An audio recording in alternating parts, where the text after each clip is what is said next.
चुड़ैल श्रीलेखा और रक्त की प्यास।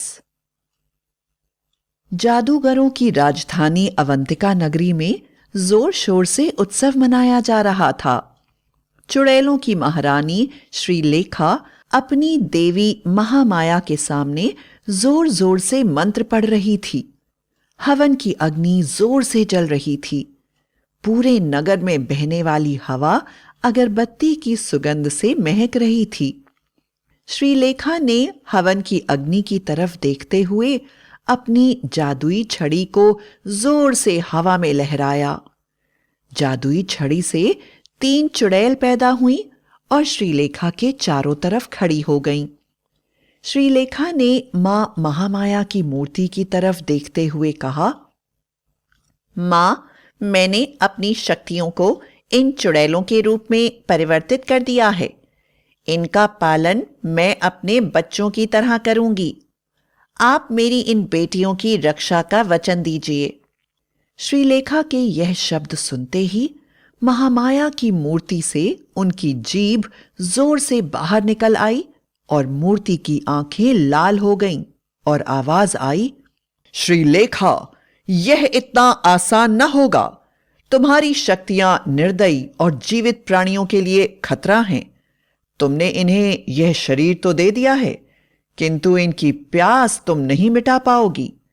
इन्हें जब भी प्यास लगेगी, तुम्हें इन्हें रक्त पिलाना होगा, और यदि इन्हें रक्त ना मिला तो स्वयं यह तुम्हारा रक्त भी पी सकती हैं। यदि इनकी प्यास को हमेशा बुझा के रखा तो तुम अमर हो जाओगी, लेकिन अगर तुम इसमें नाकाम रही तो तुम्हारी अकाल मृत्यु हो जाएगी। मैं तुम्हें फिर चेतावनी देती हूं, इन्हें वापस भेज दो, वरना आज के बाद तुम्हें मेरे बताए हुए तरीके से इनका पालन पोषण करना होगा। श्रीलेखा ने कहा, मां, मैं अमर होना चाहती हूं। मैं इस दुनिया में राज्य करना चाहती हूं। मैं अपने मातृत्व का पालन करते हुए अपनी बेटी रूपी इन शक्तियों का पालन पोषण करूंगी। श्रीलेखा की बात सुनकर मां महामाया ने उसे तथास्तु कहा और अंतर्ध्यान हो गई।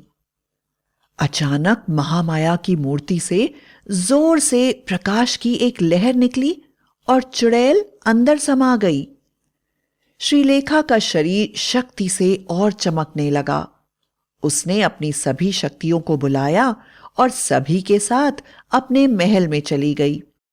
श्रीलेखा दुनिया की सबसे ताकतवर चुड़ैल बनना चाहती थी, इसलिए उसने राक्षस लोक, पृथ्वी लोक और परीलोक सभी पर राज्य करने का विचार किया।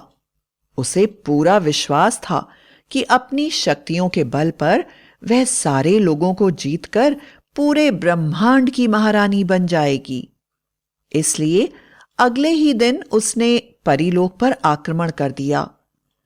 परीलोक में जिस समय सभी परियां सूर्य प्रणाम करके सूर्य की हल्की रोशनी में सुबह का नृत्य कर रही थीं, उसी समय अचानक जोर जोर से खतरनाक आवाजें आने लगीं।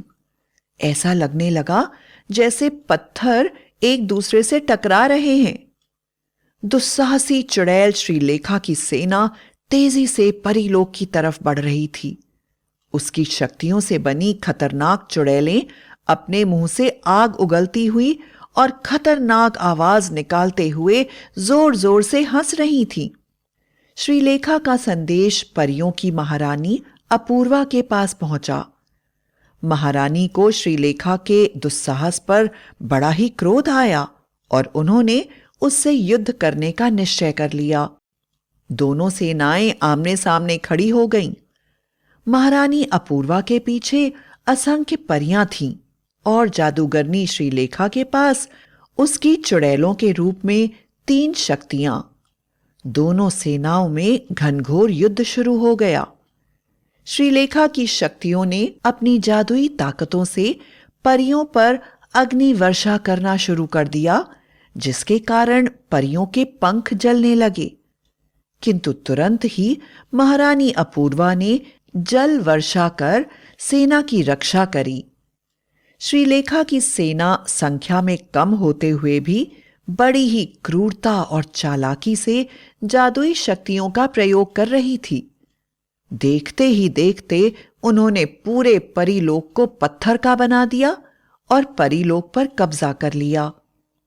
इसके बाद वह राक्षस लोक की तरफ बढ़ने लगी। चुड़ैल श्रीलेखा ने अपनी सेना का उत्साह बढ़ाते हुए कहा, मेरी शक्तियों, तुम सब महान हो। तुम्हें सिर्फ इस बात का ध्यान रखना चाहिए कि तुम्हारी मां को विजय की भूख है। तुम्हें अपनी मां की भूख मिटानी है। श्रीलेखा की बात सुनकर उसकी शक्तियां चुड़ैल के रूप में जोर से चिल्लाईं। मां, हम तुम्हारी प्यास बुझाएंगे। बदले में तुम्हें हमारी प्यास बुझानी होगी, रक्त की प्यास। सभी शक्तियां जोर जोर से चिल्लाने लगी और हुंकार भरने लगी, जिसे देखकर श्रीलेखा बड़ी ही खुश हुई। शीघ्र ही वह राक्षस लोक के सामने पहुंच गए। राक्षस लोक का राजा सुचेता अपना जन्मदिन मना रहा था। सभी राक्षस परिवार इस आयोजन में आमंत्रित थे और राजा द्वारा दिए गए भोज का आनंद ले रहे थे। तरह तरह के स्वादिष्ट खाद्य पदार्थ सामने थे कि अचानक राक्षस लोक की पृथ्वी जोर जोर से कांपने लगी और खतरनाक आवाजें आने लगीं। राजा सुचेता पहली बार यह सोचकर हैरान हो गया कि ऐसा कौन है जो उस राक्षस लोक के राक्षसों को भी डराने की हिम्मत रखता है। उसे ज्यादा सोचने की आवश्यकता नहीं पड़ी। शीघ्र ही श्रीलेखा ने उसके पास भी युद्ध का पैगाम भेज दिया, किंतु इस बार राक्षस ने श्रीलेखा से युद्ध न करके दोस्ती का हाथ बढ़ाया। उन्होंने कहा, श्रीलेखा, हम दोनों एक ही प्रकार के स्वभाव के हैं। मैं चाहता हूं कि हम दोनों के बीच में दोस्ती का संबंध बने। मैं भी तुम्हारे साथ मिलकर पृथ्वीलोक पर हमला करना चाहता हूं। हम दोनों मिलकर पूरे ब्रह्मांड पर राज्य करेंगे। श्रीलेखा ने कहा, मूर्ख सुचेता, तू मुझे अपने बराबर समझता है। मैं तुझसे कहीं अधिक शक्तिशाली और वीर हूं। मैं तेरे राक्षसों को एक ही शर्त पर छोड़ सकती हूं, और वह यह है कि तुझे मेरे नियंत्रण में काम करना होगा और तेरी सेना आज के बाद मेरी सेना होगी। तेरा राक्षस राज तेरा होगा, किंतु यहां वही होगा जो श्रीलेखा चाहती है। सुचेता को श्रीलेखा के घमंड पर बड़ा ही क्रोध आया, किंतु वक्त के अनुसार सही निर्णय लेने के कारण उसने श्रीलेखा की बात मान ली, किंतु मन ही मन उससे बदला लेने की योजनाएं बनाने लगा। घमंड में चूर श्रीलेखा पृथ्वीलोक की सीमा पर पहुंच गई और खुशी से जोर जोर से चीत्कार भरने लगी। उसे लगा, जब परीलोक और राक्षस लोक को जीत लिया तो पृथ्वीलोक जीतना कौन सी बड़ी बात है। वह नहीं जानती थी कि पृथ्वीलोक तरह तरह के बहादुर, साहसी और हिम्मती राजाओं से भरा हुआ था। श्रीलेखा की धमकी जब उन राजाओं तक पहुंची तो उन्होंने श्रीलेखा के खिलाफ युद्ध करने का निर्णय ले लिया। श्रीलेखा ने यह देखा तो हैरान हो गई और उन्हें धमकाते हुए कहा, अरे मूर्खों, क्यों बेकार में अपनी जान और वक्त दोनों ही जाया करते हो। मैं पहले ही परीलोक और राक्षस लोकों को जीत के आई हूं। पृथ्वीलोक के कीड़े मकोड़ों जैसे इंसानों को जीतना सिर्फ 2 मिनट की बात है। तुम्हारे लिए यही अच्छा है कि तुम खुद को मेरा गुलाम समझ लो। पृथ्वीलोक के राजाओं ने उसे एक सामूहिक संदेश भेजा, जिसमें लिखा था, मूर्ख तुम हो जो अपनी मौत के लिए पृथ्वीलोक पर आ गई हो। हिम्मत है तो बातें मत करो, युद्ध क्षेत्र में आकर शक्ति का प्रदर्शन करो। दोनों सेनाओं का घनघोर युद्ध शुरू हो गया। पृथ्वीलोक के वासियों की अद्भुत शक्ति देखकर श्रीलेखा पूरी तरह से हैरान हो गई। वह जितने राजाओं को मारती, उससे कहीं अधिक राजा उनकी जगह आकर खड़े हो जाते। वे लोग हार मानने को तैयार नहीं थे। धीरे धीरे श्रीलेखा की और उसकी रक्त चुड़ैल शक्तियां थकने लगीं और उन्हें प्यास लगने लगी।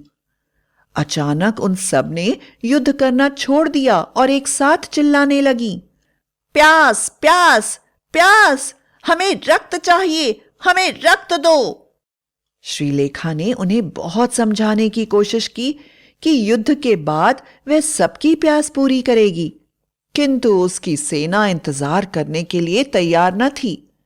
इसलिए श्रीलेखा ने कहा, जाओ पृथ्वी वासियों को खाकर अपने रक्त की प्यास बुझाओ। राक्षस राजा को श्रीलेखा से बदला लेने का यही समय ठीक लगा। राक्षसों की सेनाओं ने भी अचानक श्रीलेखा का साथ छोड़ दिया और धोखे से पृथ्वीवासियों के साथ मिल श्रीलेखा की सेना से युद्ध करने लगे। अत्यधिक कोशिश करने के बाद भी श्रीलेखा की सेना इंच भर पृथ्वी भी जीत नहीं पाई। श्रीलेखा को यह समझ में आ गया कि अब उसकी मौत निश्चित है। मां महामाया के कहे हुए शब्द उसके दिमाग में घूमने लगे। श्रीलेखा को यह पता था कि उसे कोई दूसरा व्यक्ति नहीं मार सकता। इसलिए अपनी चुड़ैल शक्तियों को बचाने के लिए श्रीलेखा ने अपना सर खुद अपनी जादुई तलवार से काट दिया और अपने शरीर से निकलते हुए खून से अपनी शक्तियों की रक्त की प्यास बुझाई। प्यास बुझने के बाद ही श्रीलेखा की शक्तियां उसके मरते हुए शरीर में समाने लगीं और देखते ही देखते श्रीलेखा की सारी शक्तियां श्रीलेखा के साथ ही हमेशा के लिए इस दुनिया से समाप्त हो गई और घमंडी श्रीलेखा का अंत हो गया।